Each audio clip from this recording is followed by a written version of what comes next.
Can Americans afford moving to Spain? Be forewarned, watching this video may have you rethink your dream of living in Spain. There's a hidden cost to Spain that you may not have thought of. Hey everyone, welcome back to the channel. In our last video, we talked about a recent report that ranked Mexico and Spain as the top two best places for expats. As two Americans looking for adventure, these two countries were also on the top of our list when considering moving abroad. We absolutely love Spain and even launched our YouTube channel from there. So why did we choose not to live in Spain and move to Mexico instead? The bottom line is we couldn't afford to move to Spain due to one hidden cost: taxes. Taxes in Spain are often overlooked not just by Americans, but by many expats when they see the low cost of living, temperate climate, and rich culture of Spain. On that note, be sure to stick around until the end of this video and we'll give you a great tax planning idea if you're an American looking to live abroad, and another tax planning idea for everyone else that has a territorial system like Canada, the UK, and most of the world. It's even easier for you. We meet a lot of people who want to move to Spain. Just this past weekend at a happy hour, we met a guy who is getting his Spanish citizenship by descent, and he had no idea about the tax situation in Spain. What does it mean to move there? If you get any residence permit other than a golden visa, boom, you're a tax resident. Why? Because Spain requires you to live in the country for at least 183 days a year, which, like most countries, makes you a tax resident, subjecting your worldwide income to Spanish income tax. Alternatively, in Mexico, you can be a temporary or permanent resident, but not a tax resident. In Mexico, thankfully, residency doesn't require you to live in Mexico for more than 183 days. It simply gives you the option to.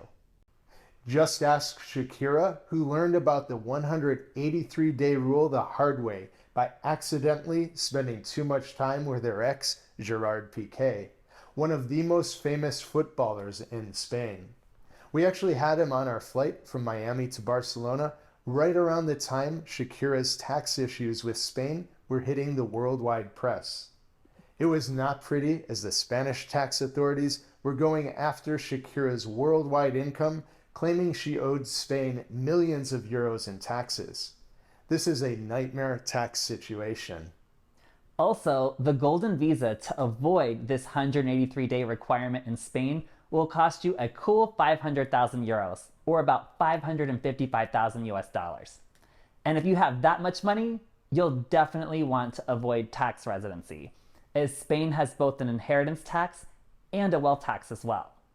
You may be thinking, well, I'm not rich, so a wealth tax surely wouldn't impact me. Well, the tax-free allowance in Spain is only 700,000 euros in most of the country, with expat popular Barcelona and Sitges having a much lower allowance of 500,000 euros, or about $555,000.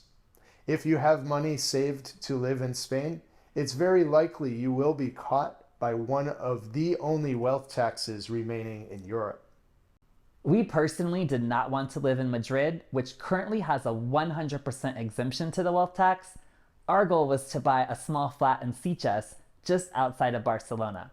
But the list of real estate taxes as well, whether we decided to rent or not rent out our apartment when traveling, both had negative tax consequences in Spain.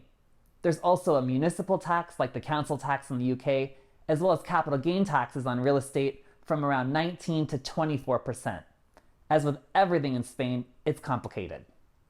For resident or non-resident property owners in Mexico, on the other hand, property taxes are extremely low. We pay less than $500 a year for our property taxes on our house in Tulum. And as residents, we can exclude any capital gains on the sale of our residence if certain conditions are met.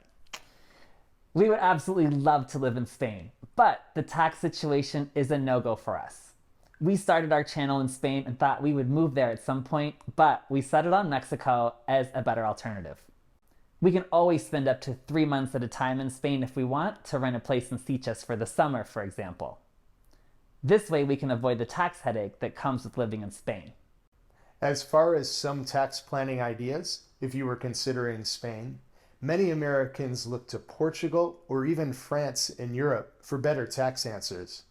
Closer to home, Panama, Costa Rica, Belize, and even Mexico offer favorable tax regimes for Americans moving abroad. It's important to keep in mind that for Americans, you will always be taxed on your worldwide income in the US. You do receive a tax credit for income taxes paid to other countries, though, in most situations, so you won't be taxed twice typically on the same income. For us, we plan our global tax strategy so we don't pay a penny more than we would pay to the US. So, unfortunately, that rules out Spain. We are hoping, though, that Spain changes some of these tax laws, especially the wealth tax, to make it easier for foreigners and retirees to permanently live in the country. There has been some recent legislation discussed around this, but it's not passed yet. So definitely something to keep an eye on. Now for 2 tax planning tips, one for Americans and one for those currently living in countries with territorial tax systems like Canada and the UK. For Americans, if you are not already living in a no income tax state like Florida, you can move to South Dakota before moving abroad to reduce your state taxes to 0. South Dakota is the only no income tax state that only requires you to be a resident for 1 day versus 183 days.